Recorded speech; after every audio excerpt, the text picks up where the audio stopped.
World-class Cisos speak business. They speak business, they talk business, and they focus on business. Welcome to Life of a Ciso. I'm Dr. Eric Cole, your host, and we'll be taking you on a journey each week on what it takes to be a Ciso and what are solutions that you can implement today if you are currently a Chief Information Security Officer or if you want to be one in the future. This is Life of a Ciso. Welcome to this week's episode of Life of a Ciso with yours truly, Dr. Eric Cole. It's always a pleasure to be with you. I feel like I invite you into my home and we're sitting in front of the fireplace and having a chat, except a couple things. I don't have a fireplace and you're not in my home, but let's pretend that there's a beautiful fire over there where my whiteboard is and we're just having a great conversation, because what I like to do is each week is talk to you about real things that matter. What I want to focus on is not just what does it mean to be a Ciso or what is the life of a Ciso, but I want to focus on world class. And you know that if you've listened before on how to be a world-class Ciso. First and foremost, if you'd like to really accelerate, if you are serious, if you are like, Eric, game on, I'm ready, I want to be a world-class Ciso, then you need to amp up your game. You need to go in and look at my 6-month Ciso certification program. This is where for 6 months, we hit it hard. I give you 40 hours of knowledge transfer. You jump on a coaching call with me, a group coaching, for 2 hours a month, and we just delve in. We start going in, you and other people on the call, what's your problems, what's your issues, how do we solve them? And I tell you, people that have successfully completed the Ciso certification, every single one of them says it's worth every penny. They would do it again in a heartbeat, and it was so valuable. It was the things that they didn't think they needed that really made it so beneficial. Because my philosophy is, most of you, when you're coming in to be a world-class Ciso, what you want is strategy and methodology. What you really need is mindset and focus. So I give you what you want, but I provide what you need. And when that merges together, magical things happen. And then you also, by parting the Ciso certification, you also get part of a private peer group where you can go in and build a cadre of 3 to 5 people that even after you complete the program, you can continue your journey with.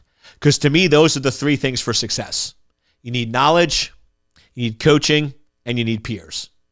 Those all 3 together is what makes our Ciso certification so unique and so magical, because many of the other programs out there provide typically just the training component, but they don't get into the knowledge transfer, the coaching, and the peer group aspect. So that's really what we want to do to create world-class Cisos. And to me, to be world-class, you need to always be improving. You always need to be going in and identifying what is an area that I need to improve to become that world-class Ciso. And if you've gone back through previous episodes of Life of a Ciso, I've given you different ways of doing that. We've done the perfect day, the perfect year, right? We're just trying to figure out what's important and what's critical to you. What are the things that you really want to align with your purpose? But even with all that, I still often get folks that come back and say, Eric, what are the common traits? Because sometimes we don't know our weak points, right? Sometimes it is so obvious that we don't even realize it. So what I want to do is we sort of start to wrap up the year, or you even might be listening to this in 2022. But either way, to me, going in and saying, well, I'm going to change my life, my career, my focus on some arbitrary date called January 1, to me is silliness. If you're not going to do it today, if you didn't do it a month ago, unless we change something significantly in how you think and operate, that's not going to work. So I'm not a fan, as you can imagine, of New Year's resolutions. I'm a fan of life-changing resolutions. So having worked with a lot of CISOs out there, I'll tell you the first area that if you want to be world class, you really need to work on is communication. To me, all problems and all issues in life, whether you're talking personal, with significant others, with business, with friends, with children, any area of life, if we really want to get down to it, all problems are created via lack of, poor, or no communication, and all problems are solved with improved, better, high-quality communication. So if there's one area you want to work on, communication is definitely it. Now, first trick in communication. You want to go in and change how we are typically approaching communication.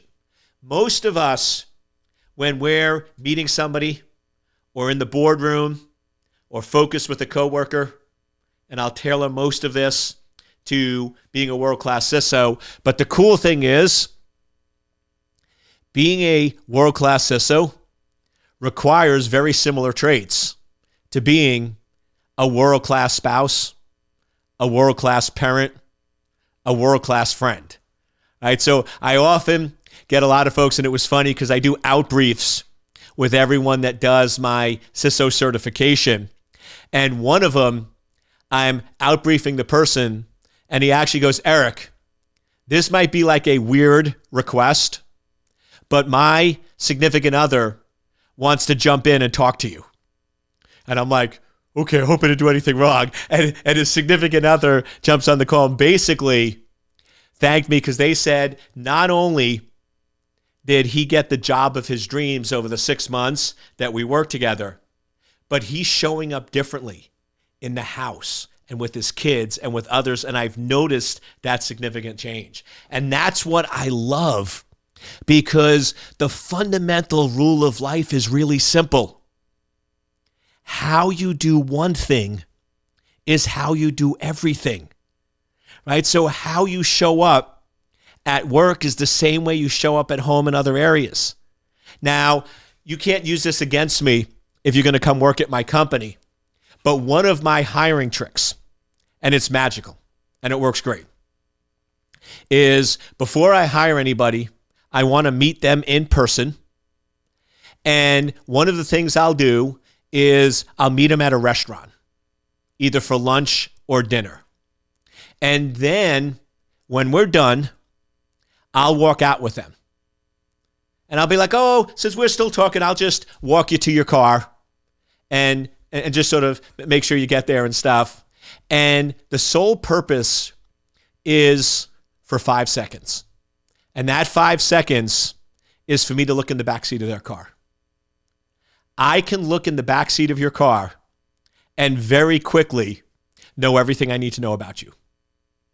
If I look in the backseat of your car and it's clean, there's no garbage, it's vacuum, the windows are clean, the seats are clean, that tells me that you're going to show up to my clients, you're going to show up dressed properly and clean and organized. And your desk at work is going to be organized and clean.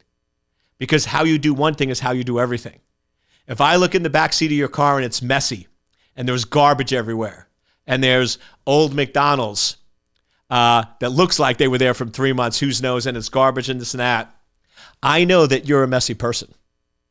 And I know that you potentially might show up to my clients with unironed clothes.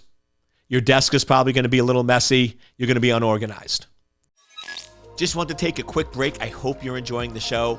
I have this free webinar that I would love for you to check out if you want to become a world-class CISO. Now, I know when I tell this to some people, they think I'm being a little harsh or difficult, and especially if you're that person, right? You might get a Fed go, come on, Eric. But what I'll tell you is, if you are that person, you can change. And if you really, really want to change and be world class, as soon as you get done listening to this video, you're going to go clean your car, right? We're going to have lots of clean cars, right, after watching this video. But the point is, it's true. How you do one thing is how you do everything. So if you're not a Ciso, and I get this all the time, and they're like, Eric, I'm not a Ciso, so how do I know what traits that I need to work on or improve on? I'm like, talk to your friends, talk to your family, because how you do one thing is how you do everything. So the things you're learning here should change and impact every area of your life. Communication. This is the most important. Being world class. And I'll give you the first most fundamental rule of communication. Listen first instead of trying to be heard. Most of us, whether we're briefing the executives, we're going on an interview, we're going in and talking with the CFO. Remember, I'm going to really try to tailor this to world-class Ciso, but it applies to all areas of your life. You have information that you want to tell them. And you want to tell them so bad, you don't really care what they have to say, right? You're so focused on talking, you're not listening or receiving. So I will tell you this. What if the primary job of communication was to receive? It was not to send. Your primary job when you're communicating with others is to receive and understand. One of the reasons why I have such an effective win rate briefing CEOs and the board of directors is because when I walk into the room to give the presentation, I listen first. I always start off my presentations with a question. I know cybersecurity is important to your company, and I believe I can help you, and I have many valuable things to say. But I would just like to hear from you. What are your primary concerns on cybersecurity? And then listen. I know cybersecurity is important to your organization, but I'm sure that you've thought about this for a while. What recently has occurred or thoughts that you've had that had me come in at this meeting? Why today do you want to talk about cybersecurity? Those are just samples. But notice what I'm doing. I'm getting and gathering information so I can understand the other person's problems and issues. If I don't do that, I'm guessing. Now, I've briefed enough executives in enough industries that if I wanted to, I could probably go in and with a 95% accuracy, hit it out of the park. And I've done that in some cases where you have to. There's certain situations where you just have to do that. However, I don't like that because most people look at 95% success rate. I look at 5% failure. I don't like that. I want 100% success. So the way I get rid of that 5% failure is by listening first, asking questions. So that is the first critical role of communication. Listen and identify the other person's problem because you're there for a reason, right? You're there to solve a problem. So you need to make sure you are crystal clear on what that problem is. Another way to look at it is there's phrases that we're taught throughout life. And the more that I study and learn, I realize many of these phrases sound good, but they're wrong. The one I'm referring to now is treat people the way you want to be treated.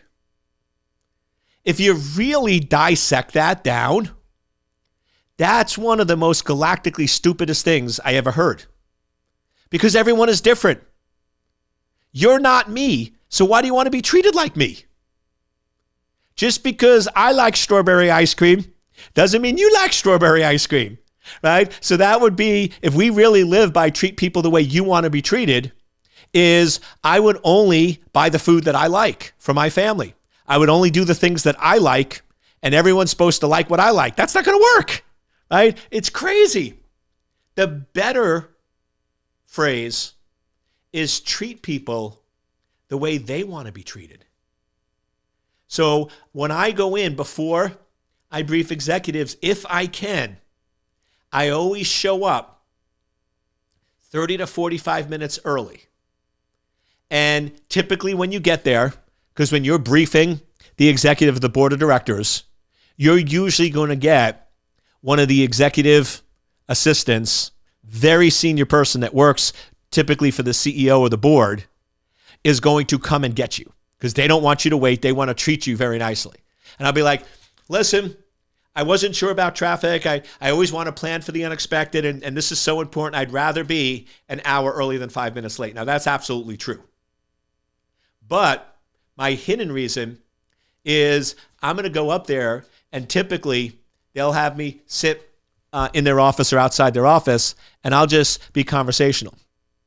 Hey, so I know I've read online the bio of the CEO, and looks like they enjoy XYZ. Okay, I want this to go real well. Is there anything you can tell me about them? Do they like this style of that?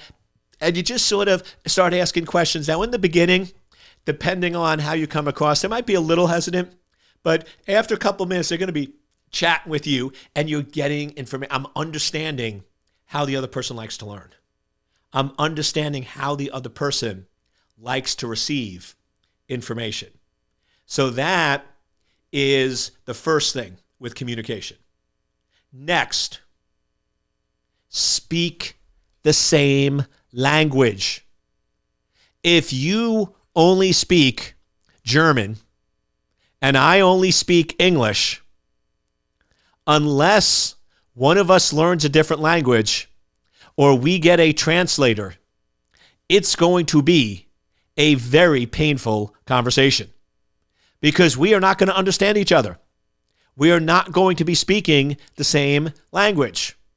Now, there's two ways to fix it.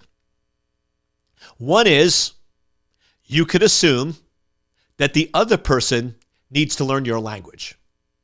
And if they don't learn your language, tough on them. They're not going to get all my valuable info. That is not a good way to communicate. The better option is to humble yourself and learn their language. Speak the language they speak so you can communicate. And where I see this so often with CISOs is, if you've been watching any of my Life of a CISO episode, I think we're up to 40 or 50 now, is world-class security engineers don't necessarily make world-class CISOs because they're too comfortable in the language of technical. Executives don't speak techie. They don't want to speak techie, and they don't understand techie. So if you go in and you act like a world-class security engineer when you're briefing the board, it's not going to go well. It is not going to go smoothly because they're not going to understand what you're saying. World-class CISOs speak business. They speak business, they talk business, and they focus on business. And I've covered this, but I'll give you the brief one. What could happen? What is the likelihood of it happening? What is the cost if it happens? And what is the cost to fix it? That's all executives want to know. There's no detailed charts of false positives or all this other stuff. When I go in, very often I won't have slides because I think for these types of presentations, they're a distraction. But if I do have slides, it's really going to be maybe 3 or 4 slides. I'm going to have one slide on sort of the overall threats, one slide on what the high-level business issues are, and then one slide on what are the top business risks to the organization. And that's about it. Short and sweet. So you want to make sure you're really dialed in and speaking that language. So that's the core things. Listen before you speak, understand how the other person wants to learn, understand what their problem is, and then speak their language. Now, as you're communicating, look for cues. If I'm communicating with you and you start looking around or even making noises, or you see someone rolling their eyes, or now it's so easy, if they pick up their cell phone and they start, once again, stop, drop, and roll. You must pivot very, very quickly and very, very fast. Because I'll tell you right now, if you're in the boardroom and you're giving a presentation and 2, then 3, then 4, then 5 people start picking up their cell phones or not paying attention or looking at their watches or having sidebar conversations, whatever it is you are saying is not what they want to hear. So you have to very quickly, you have about 5 seconds, you have to very quickly pivot on either you're not addressing their problem, you're not treating them the way they want to be treated, or most likely the cause is you're not speaking their language. And if you continue on the current path, you will be ineffective communicating because you lost them. Once you lost them, unless you do something drastic to re-engage them, you've lost them for the remainder of the presentation. That's why I said you got about 5 seconds. So as soon as you see that, be on the look for those cues. And as soon as you see that, stop. Now, typically, it's because you've gone too technical and you've gone in an area they don't understand. So in that case, you can say, okay, sorry. Let me regroup. I know I get excited about this and I probably went too technical on you. So let's go back high level. Let's go back high level and look at the most critical business unit. I know that your most critical asset, you're making 40% margins on. With the right security, I think we can get out to 45%. Are you interested? Boom, I just re-engaged him, right? Break, re-engage, move on. If you can't do that, if you're not comfortable and you go, Eric, I've seen that. I've been given presentations. I've seen that. I didn't know what to do, so I kept going. What if I don't know why I lost them? This is going to sound crazy. This is just crazy talk. Ask them. I actually have done this, and it's so effective. I've actually said, okay, I'm going to stop. I realize that it's my job to help solve the problems that you're having. And I'll just be honest with you. I feel that I'm not doing that because many of you seem to have been distracted, and it's on me to deliver content, and I'm not doing that. So can I pause for a second? And I'd like to know, you invited me here for a reason. What information would you like to know from me that I can help you? What is the problem that you're currently having? And notice what I did. I'm just being honest. And that's another trick. And this is probably one of the most obvious tricks in communication. And this will do wonders with your kids and your spouse, right? And it does wonders in the boardroom. Be brutally honest. Just say, listen, I really want to help you solve your problem with cybersecurity, and I feel that I'm not doing that. Please let me know how I can do a better job. Imagine, and I'll just break for a second, but imagine with your spouse, if you actually did that. If you actually went up to them and said, listen, I really care about you and want to help you. And I feel like I have been focused on me and not you, and I haven't really been supporting you the way that I should. What can I do to better support you? Now, you might want to catch them because depending on how long you've been together, they might fall over, right? Because they'll be like, who are you? Right? But just imagine if you did that, right? And it works magics in the boardroom, right? So just be honest. Be honest on that front. So that's the other thing, cues. Then I'll just give you some other big ones. if you're going in with more than a 5 to 10 slide presentation, you're doing it wrong. I don't know who invented it. I actually do, but I don't want to embarrass them. But there's a consulting company out there, very well-known consulting company, that they teach all of their associates their way of doing slides. And essentially, you have to go in and they break a slide into, I think it's 5 different objects. And in this one, you have to have 6 bullets. In this, you have to have 9 bullets. And they've basically taught this methodology that, other than showing that you're insane, right? I don't know where they came up with this. It never works, right? I've been in these presentations. It doesn't work. Having a slide that requires somebody absolute 100% attention to understand it, and there's so much information on it, it takes them 2 or 3 minutes to read it and go through it. And they have to put on their glasses because the fonts are so small, and they have to go. Guess what? They're not paying attention to you. A slide is meant to provide a visual support or augment your presentation. Now, I agree. If you're sending slide decks that aren't going to be briefed publicly, so I want to give you information about a project, and essentially I want to give you a working book in the form of slides, that's great. Where somebody reads it, where you're putting every detail on paper, that's fine. But if you're going to be presenting against those slides, it doesn't work. You need simple, basic cues. And I have found in my presentations, the less slides I have, the better. And most cases, I'll go in with no slides. I would say my keynotes, and these are 45-minute keynotes, that I have gotten the best response, the best invite, the best subscription rate, are the ones with 0 to 1 slides.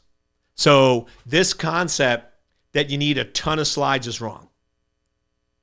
Also, whatever time you have, general idea is, with boards, 60% is you talking and 40% is Q&A and them talking. If you have a 15-minute slot, you should be talking for about 8 to 10 minutes. Leave time for discussion. Let them interrupt you. Because what happens with most people is, if you have a 15-minute presentation, you actually have 20 minutes worth of material. So if they cut you off in 15, you're not going to complete it. Then, if this is a hot topic, which cybersecurity is, they're going to interrupt you right off the gate.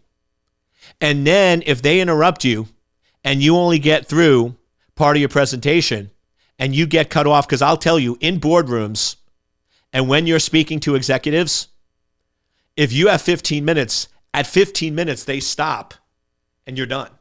Now, yes, I've had cases where I've crushed it. They were so interested, they were so excited that 15 minutes turned into 2 hours. That's awesome. Don't count on it.